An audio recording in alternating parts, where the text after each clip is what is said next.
गोल बछड़े भी चले गए, सखा भी चले गए, ब्रह्मा जी ने चोरी कर ली ब्रह्मलोक। एक बार तो हमारा कृष्ण बहुत जोर से रोयो, कौन लेगा हमारे सखान, कौन लेगा हमारे बछड़ान। और जो नेत्र बंद करके देखा, इस सारी चालाकी ब्रह्मा की है, पर ब्रह्मा को पता नहीं है कि हम उनके पापा जी लगते हैं। हाँ, क्योंकि नारायण का बेटा है ब्रह्मा और नारायण ही तो कृष्ण है। मेरा बेटा मेरे साथ में चालाकी, भगवान ने तुरंत लीला कर दी। बोले क्या? बोले यावत वत्स वत्स काल बपु यावत करंगराधकम यावत यष्ट विषाण वेण दर्शक यावत विभूषांबरम यावत शील गुणावताकर्त पय यावत विहाराधकम सर्वम विष्णुमयम गुरुंग वदजा सर्वस्वरूपो बभौ। बहुत ध्यान से सुनना। जितने सखा थे कृष्ण बन गए, जितने बछड़ा थे कृष्ण बन गए, जितने डंडा थे कृष्ण बन गए, जितने चरण पादका चप्पल जूता लाठी जो भी कृष्ण ही बन गए, यानी डबल रोल हो गए। सिनेमा में डबल रोल होता है ना, पिक्चर में एक आदमी दो दो का रोल करता है, वही ग्वाल बाल बछड़े नीचे, वही ग्वाल बाल बछड़े ऊपर। और इस प्रकार 1 साल तक ये क्रम चलता रहा। 1 साल बाद ब्रह्मा ने नीचे झांक के देखा, वही ग्वाल बाल बछड़े नीचे, वही ग्वाल बाल बछड़े ऊपर। ब्रह्मा ने सोचा पता तो नहीं है कि नकली वाले मेरे पास, असली वाले नीचे होंगे।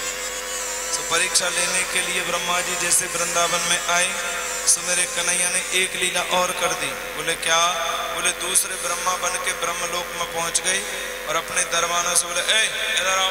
बोले क्या है? बोले आजकल हम जैसे बहरूपिया बहुत डोल रहे हैं, और मेरे जैसा ब्रह्मा अगर तुम्हें कोई दूसरा दिखाई दे तो धक्के दे के निकाल दे। दरबान बोले सरकार वैसे तो बहरूपिया आ नहीं सकता, अगर आज आ गया तो उसकी खैर नहीं, हम तो खिंचाई कर देंगे उसकी। अब बेचारे ब्रह्मा को क्या पता, ये तो श्रीमान जी बड़े इत्मीनान से जा रहे हैं। इन्हीं के दरबान और इन्हीं के नौकरों ने इनको अंदर जाने से रोक। ठहरिए, कहाँ जा रहे हैं? ब्रह्मा बोले मेरे दरबार में है, उन्हें अंदर जाने से रोकते हो? एक ब्रह्मांड का एक मालिक होता है। मैं वृंदावन गया था, अभी लौट के आया हूँ। दरबार बोले एक ब्रह्मांड का एक मालिक होता है तो तुम दूसरे कहाँ से आ गए? क्यों? बोले हमारे मालिक साहब तो अंदर बैठे हैं। अब ब्रह्मा को लगा कि मैंने गद्दी ग्वाल बाल बछड़े क्या चुराए, मेरी तो गद्दी भी चली गई। जो आंखें बंद करके देखा तो गद्दी पर तो मुरलीधर बैठा है, मुरली वाला बैठा है। और ब्रह्मा से कहा ये ब्रह्मा, तुमने हमारे ग्वाल बाल बछड़े चुराए, हमने तुम्हारी गद्दी चुराई, अब क्या ख्याल है? ब्रह्मा बोले असली ब्रह्मा तो वही है, लेकिन एक बार मुझे उस असली ब्रह्मा का दर्शन कर लेने दो। ब्रह्मा जी जैसे वृंदावन में आए, कन्हैया की स्तुति करने के लिए, ब्रह्म स्तुति भागवत में बड़ी अच्छी है। नौमी दते ब्रह्मवचेत निरंबराय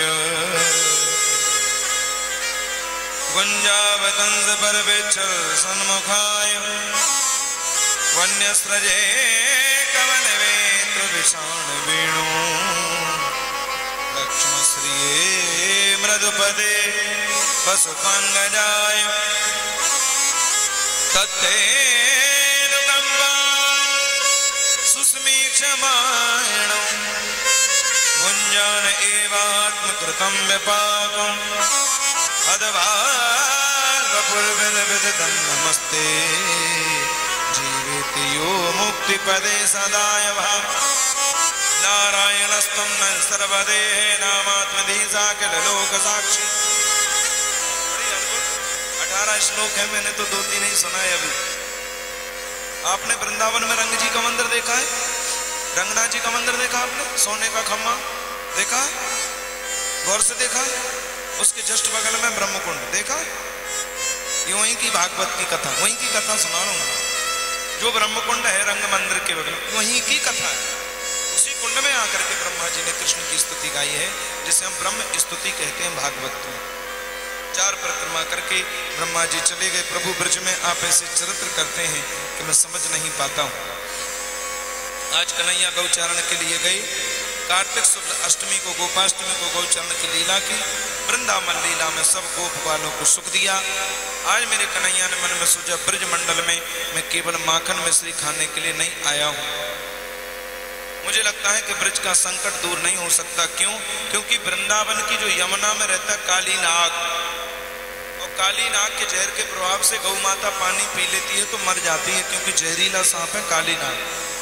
बहुत ध्यान से सुनना ये कथा। यदि यमुना के ऊपर से पक्षी उड़ के जाता है तो उसके जहर के प्रभाव से उसी में गिर के मर जाता है, क्योंकि काली नाग। आज भगवान ने श्री रामा की गेंद को जानते हुए कालीदह के कुंड में पटक दिया। यद्यपि श्री रामा नहीं चाहता था कि गेंद के पीछे कृष्ण उसमें जान को जोखिम में डालें, पर होना तो वही है जो कृष्ण को करना है। सबके रोकते रोकते कृष्ण कालीदह के कुंड में कूद गई। अंदर जाकर के काली नाग से युद्ध किया। यदि सभी किसी का तत्पन खरदन धरोंगरी बात आई, अपने चरण दंड का प्रहार किया। नाग पत्नियों ने सोचा अगर ऐसे हमारे पतिदेव से युद्ध हुआ तो हमारे पतिदेव का तो राम ही नाम सत्य हो जाएगा। नाग पत्नियों ने कहा न्यायो ही दंडा कृतकल विशेष तब अवतारा कल निग्रहाय प्रभो सुधारा तुल्य दृष्टि मेरे पति को छोड़ दो, मेरे पति को मत मारो। कृष्ण बोले मैं छोड़ दूंगा इस घमंडी अहंकारी इस काली नाग को, पर ये काली नाग अपने घमंड के चूर में, अभिमान के चूर में अपने भड़ों को नीचे तो करता नहीं। काली नाग बोला मैं आपसे दो बातें पूछना चाहता हूं, उसका उत्तर दो पहले। कृष्ण बोले पूछो। तो काली नाग ने बड़ी अच्छी बात पूछी, केशव पहले तो तुम ये बताओ कि दुनिया किसने बनाई? कृष्ण बोले मैंने। अच्छा, दुनिया में नागों को किसने बनाया? कृष्ण बोले वो भी मैंने बनाया। अच्छा, नागों को इतना क्रोधी किसने बनाया? भगवान बोले वो भी मैंने बनाया। अच्छा, नागों में इतना जहर किसने दिया? बोले पूछना क्या चाहते हो? बोले हाँ या ना में जवाब दो बस। बोले जहर भी मैंने दिया। जब दुनिया तुमने बनाई, नाग तुमने बनाए, क्रोधी तुमने बनाया, जहर तुमने बनाया, जब सब कुछ करने वाले आप हो तो हमें क्यों मारते? कृष्ण बोले हम मान नहीं रहे, तो हम तो थोड़ी सजा दे रहे हैं काली नाग। तुम्हारे यमुना में रहने से यमुना दूषित हो रही है, हमारी यमुना को छोड़ के चले जाओ, बस इसी के लिए हम तुम्हें दंड देने आए। काली नाग बोला जब मैं यहाँ से जाऊंगा तो आपका गरुण मुझे मार देगा। बोले नहीं, मेरे चरणों का चिन्ह तुम्हारे फण के ऊपर छप चुका है, गरुण भी तुम्हारा कुछ नहीं बिगाड़ेगा। तो भागवत में कथा आती है सज्जनों, हमारे समुद्र में बहुत बड़ा द्वीप है जिसका नाम है रमणक द्वीप। हम लोग रहते ना जम्बू द्वीप में, ऐसे रमणक द्वीप में सर्प ही सर्प रहते हैं। काली नाग अपनी पत्नी परिवार को लेकर के सीधा रमणक द्वीप में चला गया। यही काली नाग की लीला का एकमात्र भाव है।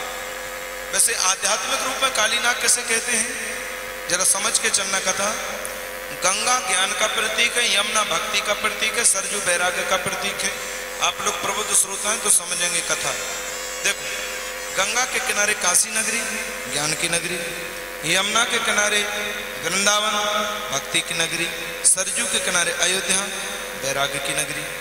अब तो क्लियर है, गंगा माने ज्ञान, यमुना माने भक्ति और सरजू माने वैराग्य। तो यमुना माने भक्ति और काली नाग किसे कहते हैं? काली नाग कहते हैं पाखंड। जब भक्ति रूपी यमुना में पाखंड रूपी काली नाग आएगा तो बताओ भक्ति गंदी होगी कि नहीं? भक्ति गंदी होगी। तो ऐसे पाखंडी भक्ति को भगवान जान से मारते हैं क्या? जान से कभी नहीं मारते। तो ऐसे पाखंडियों को सजा जरूर देते हैं, दंड जरूर देते हैं। क्यों? ताकि वो पाखंड करना छोड़ दे। यही काली नाग की लीला का एकमात्र भाव है। भक्ति रूपी यमुना तुम्हारी निर्मल हो जाए बस। मैं तो ये कहता हूं अपने एकांत को निर्मल बनाओ। सबके सामने तो सब अच्छे, पर अकेले में कैसे वो तुम ही जानते हो। जोर से बोलो जय श्री कृष्ण। ढीले कहाँ को बोला, जोर से बोलो ना जय श्री कृष्ण। आज सोसाइटी में, समाज में अगर मैं किसी को भी खड़ा करके पूछ लूं और आपसे पूछो तुम कैसे हो? महाराज हम तो बहुत ही अच्छे हैं, इतने अच्छे महाराज, हम तो बहुत ही अच्छे हैं। पर अकेले में तुम कितने अच्छे हो तो केवल तुम जानते हो। समाज के सामने तुम धनी बनने का नाटक करते हो, क्या अकेले में इतने धनी? हाँ, यदि धनी नहीं हो तो धनी होने का नाटक कर दो, पाखंड कर दो, वो काली नाग। समाज के सामने तुम जितने पढ़े लिखे होने का नाटक करते हो, कभी आत्मचिंतन करना चाहिए कि अकेले में तुम इतने पढ़े लिखे हो कि खाली शिक्षित होने का नाटक करते हो। जो नाटक करते हो पाखंड है, वो काली नाग। समाज के सामने कथा सुनाने में, उपदेश करने में कोई कोई प्रसंग ऐसा आता है कि आंखों में आंसू भी आ जाते हैं। कोई प्रसंग ऐसा होता है अंदर से भाव उमड़ पड़ता है, आंसू अपने आप निकल पड़ते हैं। हमें कभी सोचना चाहिए, समाज के सामने, सोसाइटी के सामने कथा सुनाने में, प्रवचन करने में, उपदेश करने में आंखों में आंसू आ जाते हैं। कभी सोचना चाहिए हम अकेले में कभी अपने गोपाल जी के सामने रोते? अगर अकेले में गोपाल जी के सामने तुम नहीं रोते तो समाज के सामने रोने का तुम नाटक करते हो, पाखंड करते हो, और वही काली नाग है। मैं ये कहता हूं अपना एकांत निर्मल बनाओ। इसका एकांत निर्मल, उसका जीवन निर्मल हो गया। यदि आपका एकांत निर्मल है तो समाज के सामने अच्छा बनने का नाटक करने की जरूरत नहीं, तुम तो ऑटोमेटिक ही अच्छे बन जाओ। अपनी भक्ति रूपी यमुना को निर्मल बनाओ, काम क्रोध लोभ रूपी गंदगी को भगाओ, तब उस यमुना रूपी भक्ति में कृष्ण का दर्शन तुम्हें मिलेगा, कृष्ण की भक्ति तुम्हें मिलेगी। और साहब, वृंदावन में रहना है तो राधे राधे। हम तो राधे जी के बल अभिमानी हैं। यदि कृष्ण को पाना है तो कृष्ण को छोड़ो, राधा को पकड़ो। राधा को पकड़ोगे तो कृष्ण को ढूंढने तुम्हें नहीं, कृष्ण ढूंढता हुआ तुम्हें तुम्हारे पास में आ जाएगा। हम श्री राधे जी के बल अभिमानी, टेढ़े रहे मोहन रसिया सा, बोलते अटपट मानी। मारवाड़ी गीत बड़ी श्रद्धा से गई हूं।